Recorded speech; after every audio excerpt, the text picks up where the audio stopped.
Good morning, everybody. Happy Thursday, and welcome to our latest installment of Market of the Moment. I appreciate everybody who takes the time each week to jump on here with us and check out our special guests and our recurring panelists. So I do want to take a moment to introduce our crew, and we got a couple new faces, although Melanie's actually been on before as a guest, but Melanie's on as a panelist this week. But Ms. Melanie Sanders is filling in for Mindy this week. And Melanie, thank you so much for taking the time, making the time in your morning to hop on with us and give us the market update. Yeah, thank you for inviting me. Yeah, we're excited. Then we also have Ms. Amber Kovarik of Guild Mortgage, and Amber we've all tasked her before we went live to see if she would mind lowering interest rates while we're on Market of the Moment. And she said she's all about it. So she'll be sharing with us in about 45 minutes where we're at and give us that latest update. So we're looking forward to it, Amber. Thank you. Thanks for having me. And then each week, although Sharon was not able to join us last week, but she's back. We're like, no more reason to be away from us, Sharon. So, gosh, I always forget. I'm here every week. It's so weird when you say you were gone. I go, and then I'm thinking, gosh, I was gone. I don't even remember. Well, maybe it was 2 weeks ago. I don't even remember. I can't even keep track anymore. A couple weeks ago, but yeah. Yeah, but Sharon, the Vice President of Sales for Fidelity National Title. Thank you, Sharon. We know how busy your calendar is, and we appreciate you making the time each week to be on as well. Thanks, Tom. Yeah. And this week we are really excited. I can't get enough of Kevin Kauffman in my life, and so we are really excited to have Kevin on with us. And Kevin is one of the co-owners of Group 4610. He also runs the Next Level Agent Facebook page and runs the Kevin and Fred Show podcast, which we're going to spend a little bit of time talking about today. Kevin, thank you so much for making the time to be on with us today. Again, I know everybody's got busy calendars, especially now, but we appreciate you putting out a little time for us. Yeah, no, thank you for having me. And I guess the check will be on the way since you said can't get enough of me. So hopefully it clears. Well, I love it. And you know, and Kevin, you know, we had the opportunity to be there when you were putting together a promotional video about your podcast recently. And I'm really excited to share that with our audience today. And because, you know, there's so many people that are asking about podcasts and doing and different things. And actually, this morning, my girlfriend was just asking me, she's like, I think I want to start doing a podcast on healthcare. And she's like, how do I start? I'm like, all right, well, there's a lot to it and a lot of thinking around it all. But your passion, Kevin, was amazing. And so we're excited to learn more about it. I want to start off by playing the video. Oh, it's already going. Hold on, let me rewind it over here to the beginning. And this is a promotional video that Kevin took the time to shoot a couple weeks ago, and we're excited to share and as he grows his audience. So let's take a look.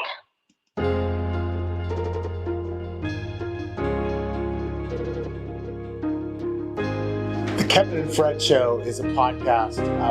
Really, it's an idea. It's an idea to share other people's ideas and genius or expert, if you will.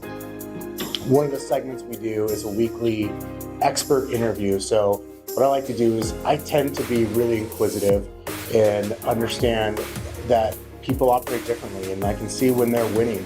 I often see that they're doing it differently than, say, I am or somebody else is, and I like to dive into that. Number one, to see what I can learn. But number two, because I want to share that with other people. When I think of some of my favorite episodes ever, I think of Gary Vee. Everybody knows Gary Vee, and granted, he's not in real estate, but he has influenced real estate at a high level, real estate agents and brokers, and even in the mortgage world. So Gary Vee's been one of my favorite guests. I've actually had him on twice. Had Frank Klesitz on, who runs a company that's all about marketing for real estate agents, but we specifically dove into mail, like actual snail mail, and the science and thought that goes into that. Another gentleman recently by the name of Brandon Brittingham, who uses his real estate sales business as a hub to build all sorts of other businesses like property management, home services, you name it. So you can find the Kevin and Fred Show anywhere you find podcasts, whether that happens to be Apple Podcasts, Spotify, Stitcher, you name it. Or if you want to catch the video version of it, we always upload the shows to YouTube. You can also catch them inside of our Facebook group, Next Level Agents. Anywhere you want to look to consume your content that's natural to you, you'll be able to find the Kevin and Fred Show podcast.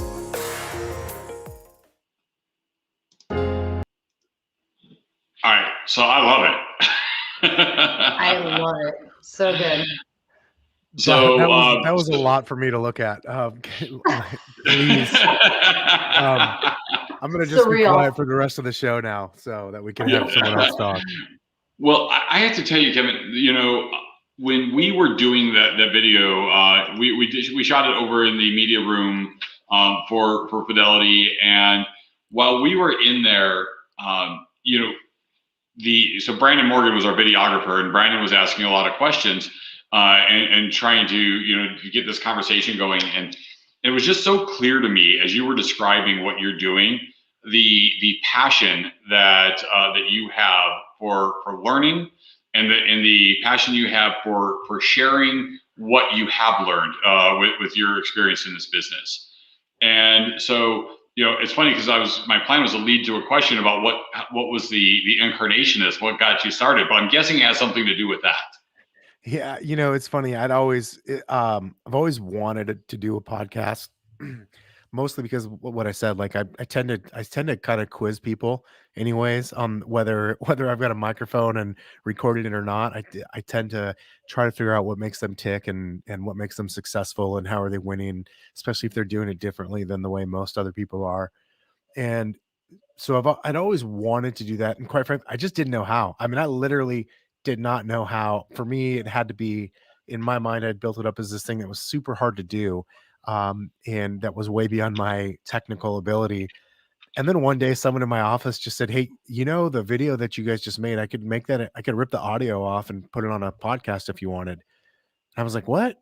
She said, "Yeah." I said, "You're telling me you can take the audio from a video, and then that could be you could put that on a podcast?" I mean, this literally blew my mind on. And yeah. I literally, the next thing I said to her, I said, "So are you telling me that if I go interview somebody on Zoom and send you the audio, send you that video file, you could make that into a podcast?" She said, "Yes." I said, "I'll be back." I walked out of her office, and I'm not kidding, I started recording podcasts. I just started, and I still, like, I know some of the back end stuff that happens now, but all I do is I schedule podcasts, I record them, I upload them, and send them her way. And she still takes care of it, because that's, for me, that's the passionate part for me, is learning from other people and kind of digging into what they know and what makes them tick, etc. And oftentimes, again, it's super selfish. I do it because it's scratching my own itch, but it's also, there's a lot of amazing people in our industry that don't have a stage, or they don't get recognized because they don't look, talk, and act like everyone else, whether at their company or just as the rest of us in the industry. And so part of what I love to do about this is like sharing those stories. To me, it's so fun, and the fact that I can do that on a podcast, to me, is the most fun part. It's funny because Sharon and I often comment about how fortunate we are to be in this business and be surrounded by so many amazing people, and which is part of our catalyst to continue doing this each week. This Mark of the Moment is that we get to share so many great stories and so many people who are being successful. So I love the fact that you're sharing that, and that you're going through those experiences with people, and just some amazing guests and what you're doing.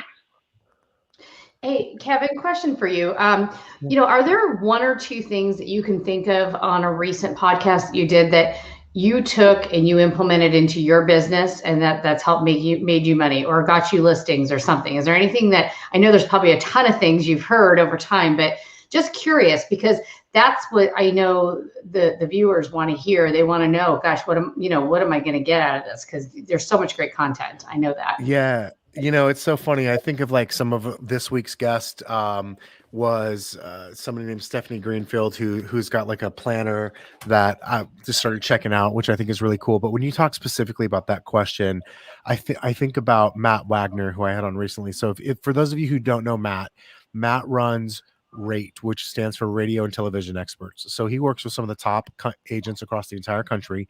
And one of the things he said, I mean, it was almost nonchalant what he said, which it was the way I heard it. I don't remember exactly the way he said it, but what I heard was auditing what happens when someone shows up at your website, or they just go, "Hey, you should work with Sharon," but they decide to go do homework on Sharon, and how do they get to Sharon, right? Or in my case, Kevin, with group. And I was like, holy crap, I just started writing it down, and just, that was actually something I was able to put into place almost immediately and start taking care of, and start making changes on. Not that nothing is ever finished, right? But I think of that. I think of, a couple weeks ago, I had another guest by the name of Brandon Brittingham, who he was on the East Coast, and what I really discovered was just the way he views business and the way he views. So he happens to have a property management company in addition to, I think they sold like 700 homes last year, but he's also got like 1,200 homes under management for property management. And for me to see the way that was really fueling his entire business world, on the property management side, not even the sales side. And they worked really well together. But I always thought of like the sales team as the hub for everything else. And what I was seeing with him as he was really explaining things to me was like, I saw a whole new world of home services and all the different offerings that I think that we as agents are going to have to adapt to and become better at offering as the world continues to evolve and the industry changes. So those are a couple that stand out to me from the most recent episodes. Love it. And I love how, I can only imagine the playbook that you can put together from your podcasts and that anybody watching them could do, because, surrounding yourself with successful people is how you become successful. So thank you. No doubt. I mean, again, that's the selfish part of it, is I do it's an excuse to talk to some people that are really smart. And fortunately for me, when you tell them it's for a podcast, then it's like it gives you permission to just grill, and like, and it's where it's like socially that might not be as acceptable, right. but I can put you in the corner and really pick your brain and go deep on any topic I want if I tell you it's for a podcast and start recording it. It's like some of the social norms go out the window, and I can really kind of dig into what I want to learn. That's great. Love it. Thank you. Yeah, and Kevin, I think that that there's a lot. So there's just so much value in being surrounded by these people, as you and Sharon were just discussing, right? There's so many great people. You've had people from outside the industry on as well, right? So I mean, Gary Vee, and I know you mentioned it in that video that you've had him on more than once, but that's almost celebrity status here that we've got rocking. So how do you go about uncovering some of these guests and getting them to participate? And then did you have to have a button for Gary for every time he dropped an F-bomb? So no, I won't do it to you, but like that's totally allowed on my show. You could say it on my show whatever you want. As you guys know, twice, Don, twice. Yeah. It's funny the way I get like Gary and a couple of other, I love Gary Vee. He's influenced my life and my business in a big way, dating back to his first book, Crush It, when we started first doing videos in 2009. But to me, he's not like the biggest catch that we've had on the podcast. We've had a few others that I think are, in my mind, more of a celebrity, if you will, to me anyways. But however, I treated them all the same, not much different than I've treated my business over the years, which is relentless follow-up and pursuit for something that I'm going after. Like when it comes to, if we're talking about like my sales team, whether it was somebody who was referral, like, all of our businesses pretty much predominantly come through referrals and through internet leads, right? And then taking those internet leads and turning them into relationships so there's more referrals. And the way you win at both of those games, the way I have won at both of those games has been relentless follow-up and just continue to go after it. So it's no different than how I landed Gary Vee or Adam Robinson, who's probably my favorite guest ever, who was co-founder of the Princeton Review. I mean, this guy was on his first podcast appearance ever was on Tim Ferriss's show. So You probably got a couple million downloads for that one, got a couple thousand downloads on my show, a little bit of a difference, but like I was able to get to him, and I've built a relationship with him over the years and had him on for, I mean, literally a 4-hour episode, Wow. from one of the smartest guys on the planet who literally is buddies with Warren Buffett and advises hedge funds, etc. So I do like to go outside of the industry, and I just kind of treat it the way I would anything else, is just follow up and relationship building and kind of going after it. Well, in our audience, Kevin, is mostly people here in Arizona, real estate agents and people who are in the real estate community. And so, what would they take? What would you think? What would you envision their takeaway being as they're watching, the Kevin and Fred show? What would you envision? What would you be wishing for them that they're going to be taking away from it? Number one, the thing I want them, the number one thing I want all people to take away from the show, especially if you're in the real estate industry specifically, because that is, I mean, 90+% of our guests are real estate agents. They're doing their thing in real estate. The number one thing I want them to take away from it is there's not one prescriptive way to win in business. You don't have to, there's not one model. There's not one successful way or one way of being successful. So the number one takeaway I want them to have is that, oh man, look at her. She's doing things differently than what I was told is possible. I want them to be inspired by that and take action on something. So it could be something real little, but it also could be something very big, like an entire business model being able to replicate and copy. I don't like people that keep stuff close to the chest. So, if you're going to be on my show, I'm going to dig deep, and I want to give people takeaways that they can go and implement in their business. And sometimes it's just to learn about some of the really amazing people in this industry. I mean, at the end of the day, I learn a lot from people that most of this stuff I'm never going to implement. But I highly value relationships, and it allows me to kind of get deeper in with people, and maybe just pick up something that might, tweak something for me down the road. But it doesn't mean I'm actually going to go change my business model to do what Jeff Cohn did versus what Daniel Dixon did versus what Stephanie Greenfield did, or anything necessarily like that. It's just that I just want to demonstrate that there are different people doing different things, and it doesn't all have to look one way. I love that, Kevin, because I think that, we spend so much time, and it's funny because I often share like my journey here at Fidelity, where I came in not knowing anything about anything. And fortunately there were very patient people like Sharon around to help me get through those early stages, my awkward years in title. And it's I think that even those things that you're not implementing, right? Even those things that you're in those conversations about that maybe it's not what you're going to take into your business, you still learn something, right? There's still some little nuggets, and there's still some little pieces that then stick with you onto your next project or your next thing. It's like, well, and that's I mentioned, with Melanie, I was so fortunate to be at a dinner with her a couple of weeks ago. I'm like, oh my gosh, she has so much great stuff going on, and it's awesome to be able to take that away for, and learn from the people you're with. Yeah, I think so too. When I think about probably my favorite podcast that I listen to, and the reason I listen to it happens to be Tim Ferriss. And the reason why I like it so much is because he has such a different, wide range of guests, but he always manages to pull out some really golden nugget. Like if someone shows up on the Tim Ferriss show, they are an expert at whatever they do, and he finds a way to pull out the golden nuggets, right? And so to me, I think there's so much to be learned. There's so much to be gained from learning from different people, that I want to constantly be doing that. In addition to like this, listen, like the other 39 hours, however many hours we have a week to put towards our job and our business, we're focused and everything like that. But I do always want to carve out a little bit of time to learn about stuff that I'm not currently thinking about. I mean, that's something that's in my calendar every week, is to think about things that I'm not currently aware of, or to go learn about topics that I know I don't know anything about.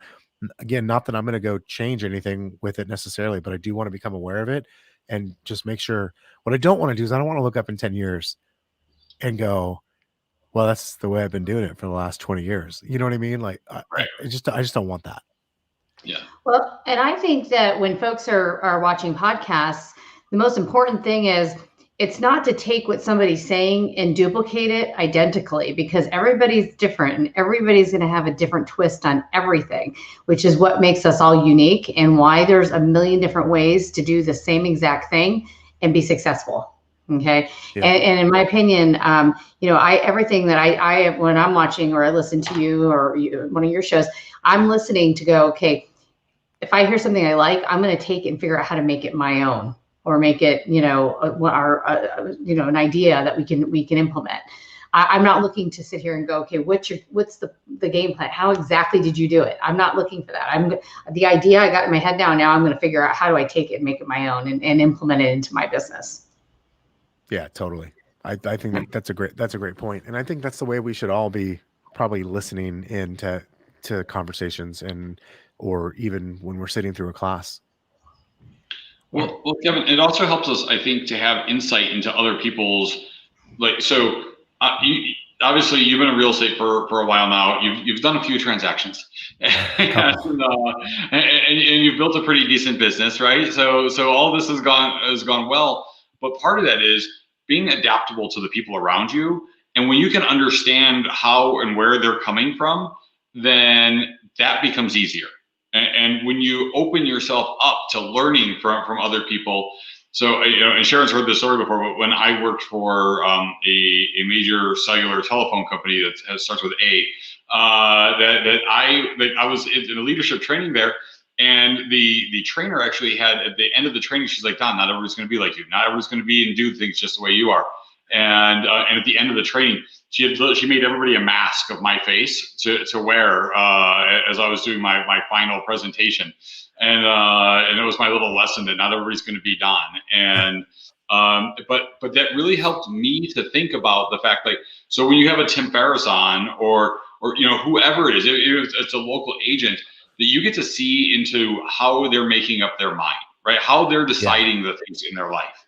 Yep. And so whether it's going to be a business thing that you're going to take today and implement into your business or not, you will still walk away with the knowledge of how they're arriving to the decisions that they're arriving to. And it helps us adapt to other people. Yeah, it's those mental models that people, especially really smart people, like when I can get someone on who's a literal genius, like an Adam Robinson or a gentleman by the name of Roland Frazier, who I could go on and on about, or Dean Jackson. Sometimes it is like, it's not what they're thinking, it's how they're thinking. It's what's that process that their mind goes through to arrive at decisions. Because I may not want to do what they're doing, but I may be very interested in how they arrived at that decision, because that actually might be the thing that helps me. And so, yeah, I'm always looking for those types of patterns in things, regardless, business for sure, but outside of business as well. Like I always want to be able to think of, like, how did somebody arrive at that decision or that conclusion.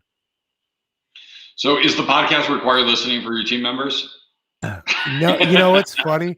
I've got one team member who, like, he religiously listens to it, because he'll say every time he really likes a guest, he'll send me a text with a screenshot and tell me what he likes about it. But it's almost like I'm almost like embarrassed for the people I know to hear it, because I'm like, you guys probably hear from me enough. Like, the last thing I need you to do is listen to me recorded. But absolutely not.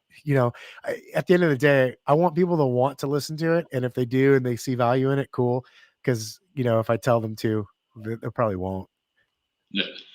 So can you tell us a little bit about your preparation? Like, so when you've got a certain guest coming on, or somebody who is, and maybe it's somebody that, you're a fanboy, or maybe it's somebody who's, more local. What does that preparation look like? It's different. So, like, I haven't released it yet, but I will in a week or two. I had Dave Z, who I know you guys know. Dave Zajinsky. We just recorded an episode. For that one, the preparation was easy. It's my relationship with him, because we have him and I are constantly talking about our businesses. And that particular episode, we were talking about his showing partner model, which I'm sure he's mentioned to you guys at some point. Yep. And so I already knew everything I needed to know going into that conversation. But so there's that and listen, I cheat when I say that. What I mean is, a lot, probably 60 to 70% of my guests are people like Dave Z. They're people that I have a relationship with. I've talked to multiple times, whether it's over the last 6 months or over the last 6 years. So I kind of already have got my homework done going into it through my relationship. There's other people like Gary V, where the way I prepared, because at the time I got him on the show the first time, I really hadn't listened to much of his stuff for a couple years. So I had gone and started listening to a couple of his more recent interviews. And what I specifically did for him is I was listening for what was the thing that he clearly was excited about that he wasn't getting asked about. Because you know what I mean? So like he'd get out, because especially like him, when you're that well known or famous, if you will, people tend to want to ask you only about the things that they know that you know about. And so Right. I was trying to look for like what's in the middle there that he was clearly passionate about, which is probably why, anyways, he volunteered to be on the show the second time. Or, Adam Robinson, same thing. I just went and listened to some other shows and read a few other things. Like sometimes it's just about listening to other stuff that they've done. And then other times it's because I've got a relationship with them and I don't really have to do much prep outside of just, thinking about those conversations I've had with them over the months or the years. Well, and so if somebody wants to come and check it out, right? I think that, so for one, I think it's important to realize that so much of what we talk about on this show and what Kevin talks about on his, while we are very real estate centric on this show, that at the same time, you don't have to be in real estate to put these business principles to work for you. That's correct. In fact, that's why sometimes there's not even someone. I mean, we've had the occasional mortgage partner on.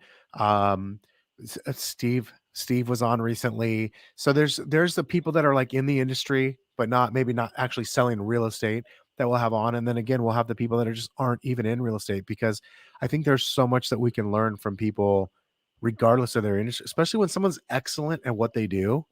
There's a lot to be learned. I don't care what I don't care if they make, trinkets. Like if they're excellent at it and they make the best trinket ever, and then there's something to learn from them, even for us in real estate. So it doesn't matter what industry you're coming from. It's like, it's what are those mental models? What are the thought processes that that you can learn from these people? So, okay. So Kevin, how does somebody, actually I want to spend 1 second to talk about Next Level Agent, because I think that's important as well, of the influence that you and your partners on that Facebook page have. And so can you tell us a little bit about that? And then I want to talk a little bit about how people find the podcast to listen to. Yeah, absolutely. So Next Level Agents it's kind of started from a similar idea prior to me knowing how podcasts were made.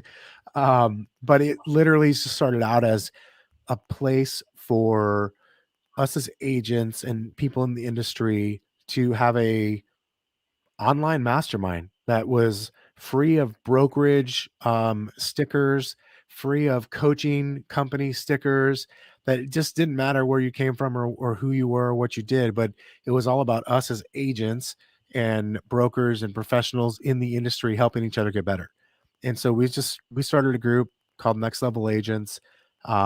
It's certainly not the biggest real estate group on Facebook. It's a decent size. It's probably 25,000, maybe 26,000 people. But it's fun. We have a lot of fun doing it. And, the whole thought of that was to give, like for everyone to just give and help each other out. Like, Dawn, if you're amazing at this, like share when someone asks a question that's specific to that thing that you're excellent about. Like if you're in part of that community, my expectation is that you would actually answer that openly and fully as best you can in writing on, in a Facebook group. So that was really the crux of that, is we just wanted a place to have people come to and share that didn't have to do with a brokerage name or a coaching company name, but it was just about the actual members inside the community.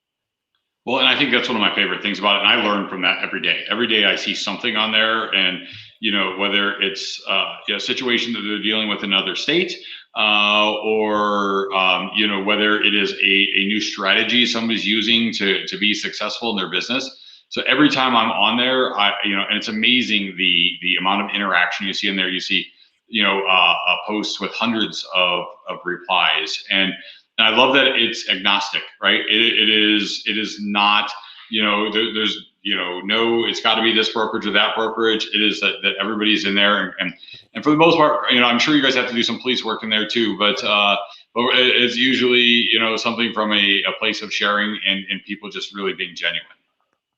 Yeah, that's kind of our thing. We're one of the things I like to do is do things my way. So Yeah. that can rub people the wrong way and it can rub them the right way. So part of that is there's just no spam. We just don't we don't give people even a chance. Like if you spam, like you're kicked out, you're blocked from the group. Like, it's pretty simple. If you're a jerk, you're just gonna get blocked from the group. And I don't have to ask anybody's permission. I don't care if you don't like it. That's kind of the way it is. We're just gonna do that because I don't want we as agents, we get spammed enough. Like we got enough, we just need a safe place to be able to talk and share without someone else trying to sell me whatever they're trying to sell me, or recruit me to whatever they want to recruit me to. Like the group it's just about us getting better as people. And so because of that, we hit delete and block pretty quickly, for sure.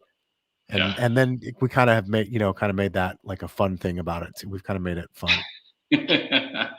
Well, and like I said, I love it. So if you're not on Next Level Agents on Facebook, I strongly encourage you to go and join the group. It's really amazing some of the conversations that take place there. So I know that you can access the Kevin and Fred, or kevinandfred.com. You can access the podcast from there. Where else can somebody get access to that, Kevin? The easiest place to be wherever you listen to, if you're a regular podcast listener now, to no matter what it is, whether that happens to be Apple Podcasts or Spotify or Stitcher, or you name it. If you listen to podcasts now, you can find it there. You just have to search by the name Kevin and Fred, or the Kevin and Fred Show, I should say. Or like you said, you could go to the website kevinandfred.com, and there's a direct link there as well too. So, but wherever you listen to, and if you happen to be one of those few people that like to watch videos on YouTube versus listening to audio, which would be the exact opposite of me, you can also find it on YouTube as well. Excellent. Hey, Kevin, just a quick question for you on Next Level Agent. Obviously with COVID last year and damper on, every social gathering that we all got to do. Any update on this year on anything going on with conference wise or anything there? So funny you asked that, because I hadn't even told you this. We literally decided within the last couple of days to just officially cancel the 2020/21 event and just wait, because we just don't feel confident that we could today plan an event for even any time this year where people are going to feel comfortable being in a room with 400 or 500 other people. So as much as we would love to do that, we just, first of all, it takes, as you know, putting together an event like that takes so much lead time that here we are, it's April 15th. We're already at a place where if we're doing one this year, we have to be in full-blown planning mode. And we just don't feel safe in knowing that we're going to be able to put 400 or 500 people in the same room. So we just started sending emails out this last week, saying, hey, we're going to cancel it. So if you have a ticket for last year's event still on file with us, let us know so we can send a refund. And hopefully we'll be able to plan another one in the near future. But doing something of that scale right now just doesn't feel fun to do. I mean, as much as we want to do it, I don't want to deal with those headaches. We've all gotten burned so many times on things that we think it's okay, and then all of a sudden, like, nope, not so much. You can't, I would agree with that. But I'm sure there's some fun things that we can do later this year and surrounding Next Level Agents that maybe it takes on a whole new thing. So for sure. I think maybe some smaller micro events might be more doable. So that should be fun. Great. Well, Kevin, I really appreciate you sharing so much with us today and having this conversation. And I know you're going to stick around because I'm sure that you'll have some great input as we go through the mortgage and the market updates. So we appreciate that as well. So if you have questions for Kevin, and if you don't know him already, and if you'd like to be in touch with him, you can reach out to myself, Sharon, Amber. We can all get you plugged in and get you connected to Kevin as well. So we love people who want to support other people in this business, and that's and these are people who are all great partners. So so Kevin, thank you. All right, Amber, we put the pressure on early. We've got high expectations. So let's talk about that nearly free money. Yes, it is nearly free. So interest rates spiked up in February. We had like almost 6 weeks of just continuous increase in interest rates. And there was a lot of like market fundamental actions going on, but basically the market just got oversold. And so a lot of analysts were expecting at some time that we were going to see interest rates come back down. So over the last like 6 trading days, we've started to see interest rates improve. We saw a really nice improvement this morning in the market. And we're going to watch to see where we close today, because depending on if the market can hold the level it's at right now, we may even see rates increase for the next couple of days. So it's kind of too early in the day to tell. But the overall expectation of interest rates is that they will rise. But as they're rising, we're going to have some ups and downs. And that's just normal in any market. But the reason that they will for sure rise is because as the economy recovers, the Fed will start to pull back on their mortgage-backed security purchases. And you can look at charts to figure out, where could rates potentially go when the Fed is done with their purchase program. And the expectation is that rates would probably go up about 50 to 100 basis points. So that's about 0.5% to 1% of an increase in interest rates once the Fed has pulled out. So, right now, if we're sitting in the high 2s, low 3s, we're still talking incredible interest rates, but not as incredible as they are right now, which is why we want to take advantage of it if we can. So if you've missed the window on a refinance, or you have clients that missed the window that could still benefit from it, now's the time to be pulling the trigger on that.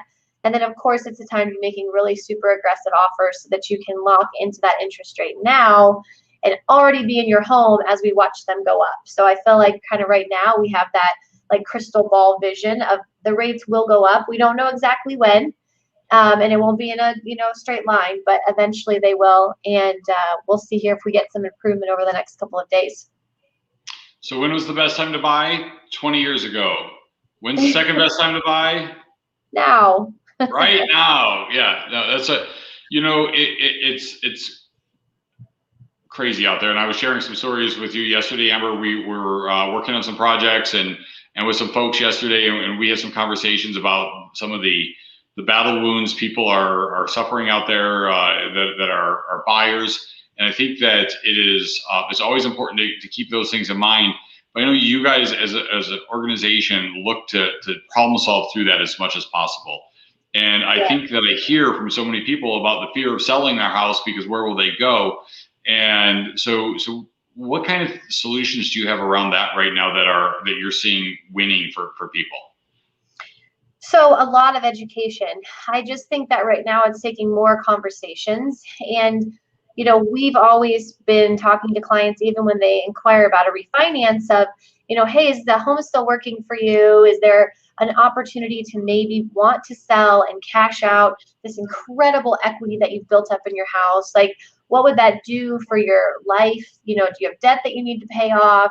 What other dreams or ambitions do you have? And does it make sense to go down that road? And so it's not as easy of a sale as it once was. I think you really have to understand like the client's motivations, and are they willing to go through some pain for the gain of selling in the top market they've probably ever been able to sell their house for. And that pain could be, you might need to go rent for a little while or get into a short-term housing situation, or, but is it worth it to you, and how would this change your life? And so I think it's a lot of conversations right now. And, we use HomeBot, which is such an incredible tool of educating our clients on their value and watching it go up. And I don't think any automated tool can keep up with how quickly values are increasing right now, but I think it just affords our realtor partners and us more opportunity to talk to our clients about it. Like, hey, do you want me to run a more accurate analysis for you? Because this is giving you an idea of what's been happening, but yours might even be higher,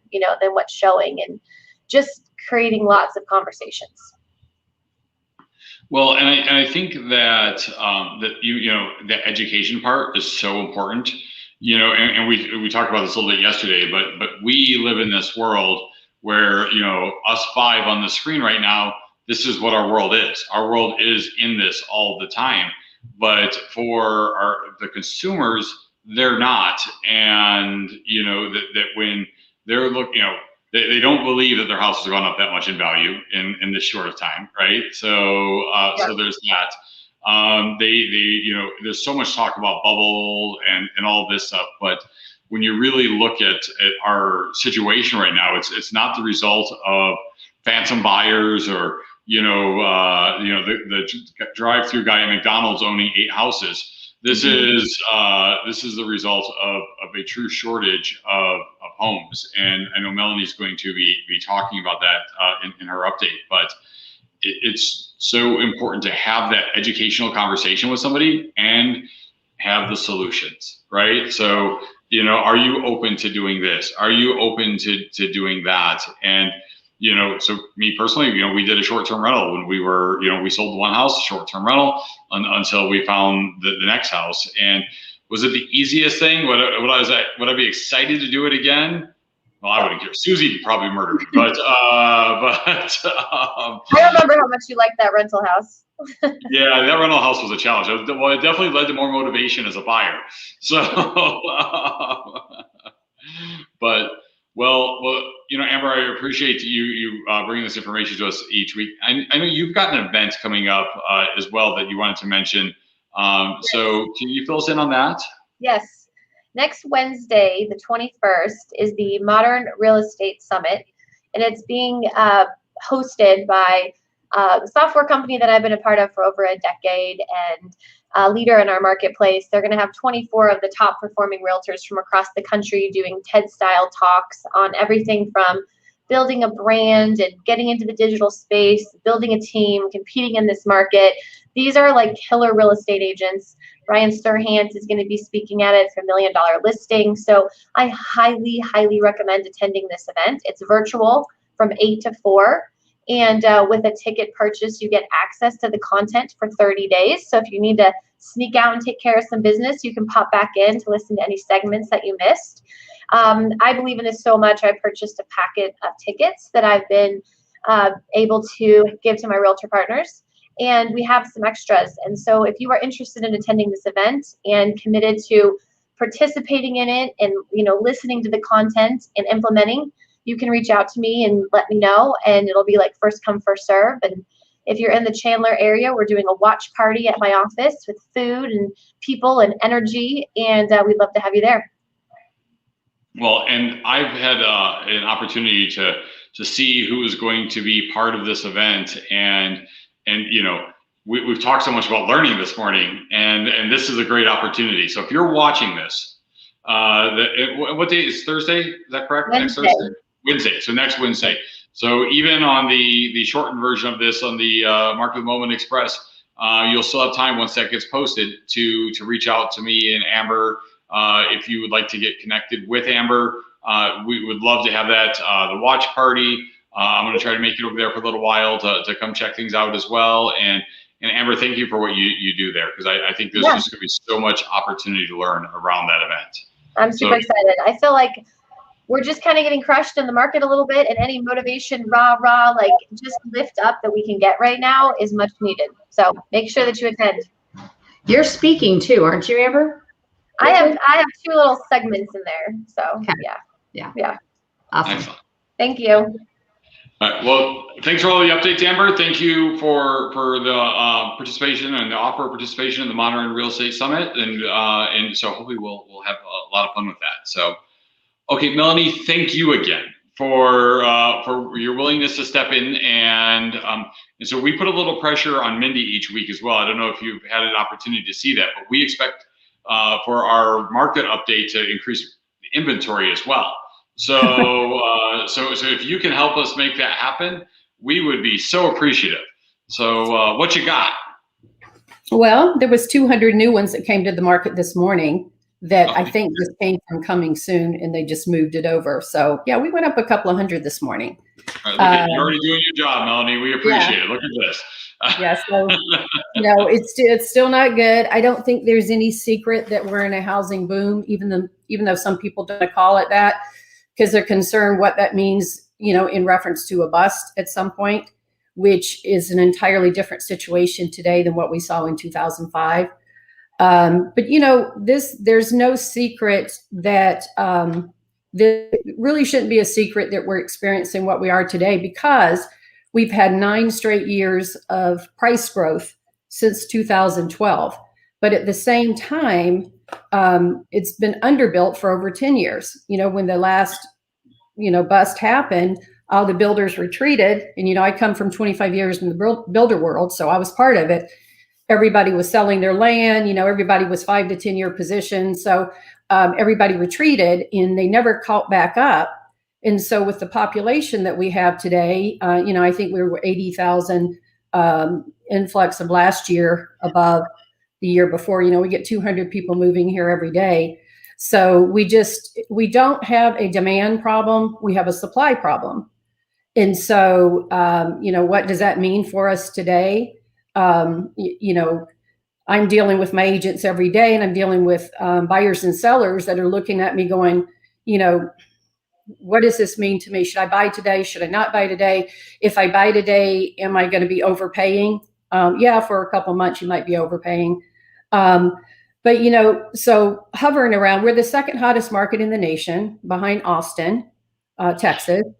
And we are seeing prices. We're down 69% of listings from last year. So yes, I don't think I have to convince anybody that we don't have a lot of supply. But we are seeing prices go up. I had the pleasure of talking with Tina Tambor yesterday. I was in a mastermind with her. So I got the latest and greatest information, because even though I'm out there, I have a gut feeling, I kind of see what's happening. I like to back it up with facts. And the facts is that we're going up 2 to 3% a month. Okay, so if last year was 18.2%, I believe, this year we're going 22 to 28%. May's projected to have an increase in price of 30%, 30 to 35, and it's a potential to end up at the end of the year at 45%, which is crazy, but that's probably what's going to happen.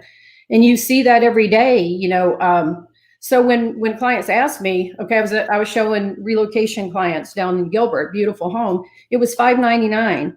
I think she probably underpriced it by about 25 right off the top. But of course, that created a frenzy. 15 offers later, it ended up selling for $583. So you're having homes go up 10 to 15% right at the time of the listing. So when your clients ask you, your buyers go, should I pay 50 or 60,000 more? I'm like, am I going to be overpaying? For the moment, you might feel like you're overpaying, but there's no signs that our market's going to change. So you're going to catch up with that. It's actually more like 2% a month right now in most markets and most areas. So within 4 to 5 months, on a $500,000 home, if it's 2%, that's 10. If it's 3%, it's 15,000 a month. So if they quote overpay to get the home or overbid 40, 50, 60,000, 4 or 5 months, they've already got it back, because the market isn't crashing anytime soon, and it's not actually going to crash. Because our price has been going up steadily, and because we're in such a different situation today than 04, 05, we're not going to have a bust. It's going to steadily maybe stabilize. But as anybody that's been around for a while, that means we're going to have to add about 25,000 homes to the market. A normal market used to be 25 to 35 homes on the market. And so today with 4,200 actual active homes, 89 with UCB and pending, or UCB. That's just crazy. So I tell my clients, it's not going to fall or crash. I can't guarantee anything, but the numbers don't lie. It's very clear to see. They would have to double, triple, whatever, just to get us kind of balanced. So we're going to end up at a higher price point when we stabilize, and we're not going to have that need for, we're not going to have the foreclosure issue. They're saying maybe 200,000 foreclosures across the country this year, maybe, versus 6 million when it happened before in 05 or 08, 07, 08. Everybody has equity today. So even if the forbearance comes across, which, June to October, we'll probably see effects of a little bit of that. That's not even going to put a blip on our radar that it get eaten up so quickly. Now, the thing is, if you're a primary buyer, it's not great for you today. They're only 12% of the ones getting the homes. The homes are getting eaten up by 88% investors in second homes. So, how do we help those buyers? How do we help those real buyers is what I focus on every day. Yes, I love to work with cash buyers. I focus on trying to get cash and really qualified buyers, but I have a team and I need to help them also get the real people in a home, which is what I prefer anyway. And so that's what we've been focused on, the different strategies that we're seeing out there to help people get into homes. And on the seller side, even it's not easy actually being a seller today too. All them offers you have to contend with, all those different things that you have to, it's a project, even having a listing. You got to prepare for about 3 or 4 days of just nothing but 90 calls a day, unless you handle it right. So that's really what we've been focusing on. People have equity. So if the forbearance happens, they'll sell, worst case. They may not be able to refinance because it is going to show on their credit, but right away, but they can sell, worst case. So that's not going to affect us a bit. Interest rates are half today what they were back in that last bust. They were around 6% before. We're hovering around that 3%. So there's so many things I put my people at ease about, not to be concerned about. So when I'm like, buy now, don't wait. Be patient, but buy now.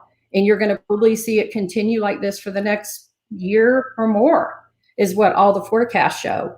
Melanie, just to interject something for a moment here, I think that, when people ask about busts and they talk about and they have conversations in that, and that's the mindset, I think a really good indicator of how that's not the road that we're going down right now is all the apartment complexes getting built, right? I mean, so this isn't it's not that, because there's nothing to rent either, right? You can't rent anything.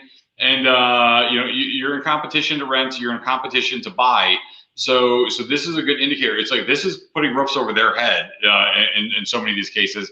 It's not a situation where it's inflated money and all this other stuff that was out there. So I live in the Southeast Valley, and I drive around and I'm like, every big empty lot is now getting an apartment complex put in it. And so it's amazing the number of units that are going up. They're just looking for places for houses for people, looking for roofs over people's heads. Yeah, I mean, we don't have those empty lots sitting around like we did years ago. All this, the speculators buying hundreds of homes, and the same overbuilt for apartments and so forth. Today, we don't have that issue. Now, demand has gone down a little bit, but again, it's so minuscule, it does not affect us. There was about a 35% demand in December, and we're about 10% over on demand today, but it doesn't matter. I mean, because again, there's just little inventory and so many people that still want homes. As we know, all that may mean is that instead of 10, 15 offers, maybe you get 5 to 10 offers. We're still seeing homes that can get up to 40 offers, I think even more. But I mean, what I saw out there recently though, people are getting tired of overpaying though on those homes that aren't the best condition. So I'm still telling my sellers it needs to be clean, it needs to be repaired, and it needs to be cleaned up, clutter free. Because otherwise, I do have clients. We probably showed 85 homes with my team and I in the last 10 days. And people are saying, forget it. If I'm going to have to overpay, I want that home to be dialed in. Otherwise, I'm seeing already certain areas on the outskirts, not even really outskirts, but they're not getting those 4, 5, 6 offers. They're only getting maybe 1 or 2 offers. I'm getting calls from realtors again going, could you bring your client back? You think your client would buy if we do this? We only received 1 contingent offer. We don't want that. So I am seeing that, but that's not really a sign that the market is turning. It's going to take a long time to stabilize this market. So we're just focusing again on the strategies. And there's some crazy strategies going on out there with people trying to get these homes. It's pretty much anything and everything. I'll go over some of that if you want. Well, I think Kevin has a question. What I was was gonna note on that, Melanie, I literally just got done recording a video for our database right before I jumped into this live stream on that subject right there, which is, like we're hearing so much about how hot the market is, and it's all true, right? We all have those listings that have 25 or 50 offers, and 70 grand over ask. We have all that. And it does not mean that we can just list something for whatever we want to list it for. It doesn't mean that whatever condition it is in doesn't matter. Like those, all of those real basic things still matter, especially when I agree with you. I don't think there's a such thing as really overpaying right now. I think we're paying, it's just what the market's demanding. It's just supply and demand. And yet there's that perception from the consumer, which is they're still going to feel like they're overpaying because it's more than what the sticker price said. So they feel like it's overpaying, which means now those expectation levels are higher. And I think it's our job as agents and brokers to educate our clients and to educate the agents that we work with, and to make sure that we set expectations properly for our sellers. Because when they hear it's an amazing hot market, and then they only get one offer or only get 5 offers, like that doesn't match up with what they're hearing is happening. And it sets us up to lose as the so-called expert in their mind. You're so correct. And I say the first negotiation that we have to do is with our own client first. You got to start there because they're so confused. And if most realtors don't even understand what's happening, how can the regular client, right? And so many of them moving from out of state. So we spend a ton of time explaining the market, and I'm working with an engineer right now. I send him a new graph and a chart every other day just so he can see for himself. We're analyzing for people. People think certain things in their head. We're analyzing how much the typical overpaying is in some areas, but we're also talking about the current comps today are almost irrelevant. What something sold for before does not mean it should, it's not the same protocol as it was before. So it's a whole different game out there. And so I tell my clients, here's what's happening. Here's the reality. I don't want to push your price up, but if you're telling me you want the home, I'm going to try to get it for you, and you got to play to win. Otherwise, just get them out of the way. But also that working with the listing agent today, finding out if they're seasoned or new agent is so important. And so we spend a lot of time pre-gaming, so to speak, before we even call that listing agent now, if we're representing a buyer, and really having to, that's our second negotiation, so to speak, from the first call with that listing agent. And we're really, one agent can call, not find out anything that they want to know. I can call, or other more seasoned agents can call, and we get the information that we need to put together a good offer. And then again, I'm calling, probably almost stalking to a degree, 6-7 times before it's over with, to check, because I either want to be first in sometimes, but most of the time last in. And I want to make sure that we've done everything we can. And they're like, can we not try to overpay? I can't not. My negotiation with you today is getting you the home. It's not necessarily negotiating the things that we used to negotiate with price and everything. Now is negotiating how we can structure our contract or our offer so that you can get a home, and then put the power in your hands for a little bit, for a few days, and move on and let you get a sale. It's just such a different, dichotomy today than it was in the past. And so knowing some key strategies, I'm sure you guys are seeing it. People are, obviously the normal, they're either cash, but even cash buyers aren't winning out today. We just had one where they picked a conventional offer because the lenders are doing such a good job of saying, hey, this guy is golden and we can get him closed in 3 weeks. And he's as good as cash. He's better than cash because he's willing to pay more. And here's his proof of funds to show if the appraisal doesn't come in, he's got an extra 60, 70, 80,000 to pay. And then some of them are doing what I don't like to do, when I don't do unless somebody insists, is sending a Benzer, already saying we're accepting the home as is. A little scary. I don't like that as much, but shortening inspection periods, allowing people to have post possessions in their home is a biggie now, because a lot of people won't sell because they have nowhere to go. So just offering them, hey, by the way, we find out if that's important, you can stay in the home for a month. You can stay in the home for 3 months. Just give us the home and we'll either let you stay free, I hate to say, or a very low rent, until you go find your home at your discretion. So the things that people are doing and that we're doing today to make ourselves look better. And we're still doing some love letters if they want that to come as good as we can, and try not to do a fair housing issue. We're also getting the letters from the lender, the calls from the lender.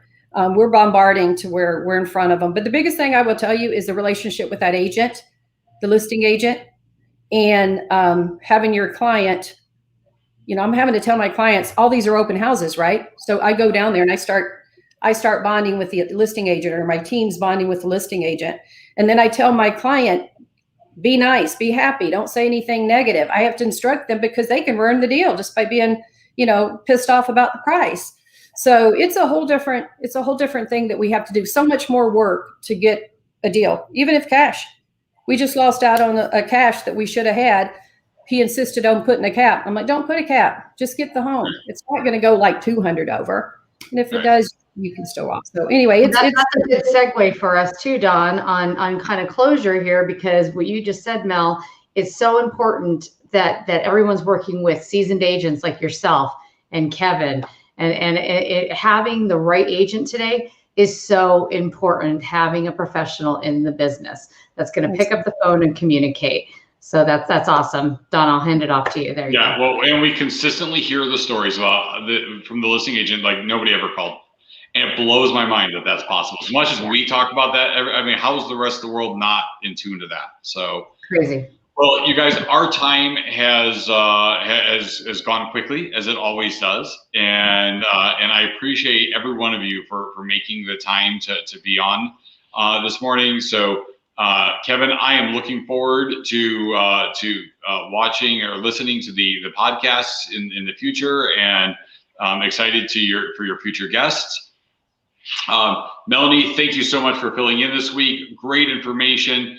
I know everybody's out there fighting, trying to figure out how to get this next big win and take care of their clients. And I know that the people that are on this each week with us and the people who come on as our guests are those kind of people who go and fight for their clients and try to make sure they're getting what they need. So Sharon, thank you as always. Love doing this with you. Yeah.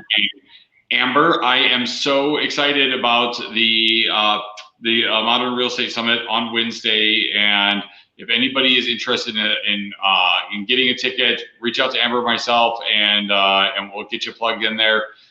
Thank you so much for that. Next week we're talking commercial real estate. We're going to have Paul McFarland and Tony Preston on, and they're going to be talking about some of the different layers and the demand and some of the things that we're seeing in that business as well. So thank you all. Have a great rest of your week and weekend, and look forward to being back next week. Thank you. Thank you, Dawn. Take care. Bye.